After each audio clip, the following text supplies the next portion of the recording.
السلام عليكم ورحمة الله تعالى وبركاته. ዛሬ በሁለተኛ ቪዲዮአችን ተገናኝተናል። የባለፈውን ህግ በደንብ የተገበራችሁት እና ህይወታችሁ ላይ ብዙ ቼንጆችን እያገኛችሁ እንደሆነ ተስፋ አደርጋለሁ። ኢንሻአላህ ዛሬ ደግሞ በጣም የሚገርም የቁርአን አንቀጽ ነው።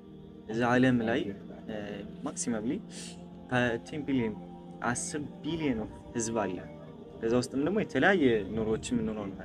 አንዱ ደስተኛ ሊኖር ይችላል፣ አንደኛው የሀዘን ኑሮ፣ አንደኛው ብሽቀት፣ አንደኛው ድህነት፣ ብዙ አይነት ኑሮችን ልኖር እንችላለን። ያም ደግሞ በብዙ አይነት መንገድ ነው። ዛሬ ደግሞ እነዛ ጠባብ ህይወት የሚኖሩትን ሰዎችን ከቁርአን አንቀጽ በማንሳት እናያቸዋለን። ጠባብ ህይወት ማለት ምን ማለት ነው? ይህንን ደግሞ በአንድ ጥናት ብቻ ነው ማጋራችሁ። ቢገርማችሁ ይህን የተናገረው 1 ቢሊዮን ኦፍ ፒፕል በጣም ባለ ሀብት፣ የሀብቱን ጥግ ደግሞ በአንድ ነገር ብቻ ነው ማጋራችሁ። የእሱ ሀብት divide on the people of and the world ዓለም ላይ ያለው የሱ ሀብትና ዓለም ላለው ህዝብ ቢከፋፈል $600 ይደርሳል። ለእያንዳንዱ ህዝብ $600 ይደርሳል። በእኛ ሲተረጎም ስባችሁታል። የቅንጦትን ቅንጦት ህይወት ነው የሚኖረው። በዚህ ዓመት የተናገረው ንግግር ነው ማካፈላችሁ እና እሱ ግን አንድ ንግግር ነበር የተናገረው። ወላሂ በጣም እስከዛሬ ይገርመኛል። ብታውቁ አለ ወይ ነው ብታውቁም የኔን ምኖረውን ህይወት ብታውቁ no one choose ማንም ጭራሽ አትመርጡትም ማለት። የብሩን ጥግ አይታችሁታል፣ የሀብቱ ያለው ካምፓኒ ብዛት ይሄ ሁሉ አለው፣ ግን የኔን ህይወት ብታውቁት አትመርጡትም ነበር።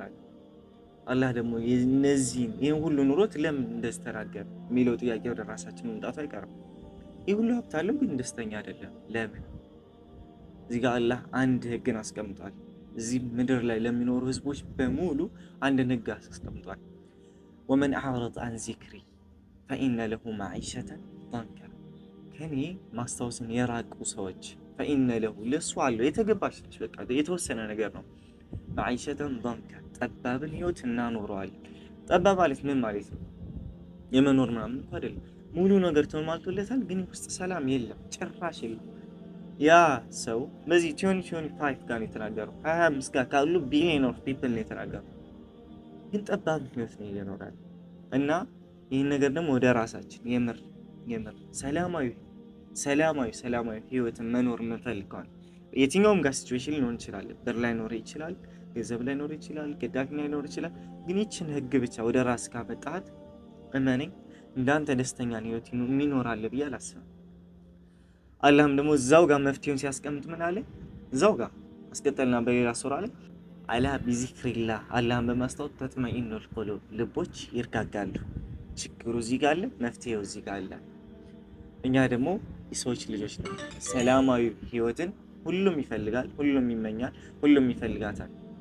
አንተ ጧት ወጣህ ለፍተህ የምትገባው ሰላማዊ ህይወትን ለመኖር፣ እዚህ ጋር ደግሞ መፍትሄው አለ። አላ ቢዚክሪላህ ተጥመኢኑል ቁሉብ ሰላም የምትፈልግ ከሆነ ያለልህ ወመን አዕረض አን ዚክሪ ፈኢነ ለሁ መዒሸተን ضንካ ጠባብን ህይወት የሚፈልግ ሰው ካለ ደግሞ ከኔ ዚክር ራቅ ብለዋል። ይህን ህግ ወደ ራሳችሁ አምጡት። በየቀኑ ጧት 2000 ዚክር።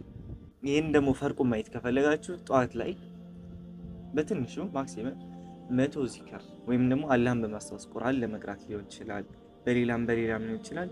እስከ ማታ ያለውን ፈርቅ እዩት። በነገ ጧቱ ደግሞ ምንም ሳታረጉ ሞክሩት። ወላሂ ላ ኢላሃ ኢላ ሁ ያለውን ለውጥ ታዩታላችሁ። በቀጣይ ቪዲዮ እስክንገናኝ ድረስ የአላህ ሰላም ረድኤት ሁላችንም ላይ ይስፋ። ቢላሂ ተውፊቅ።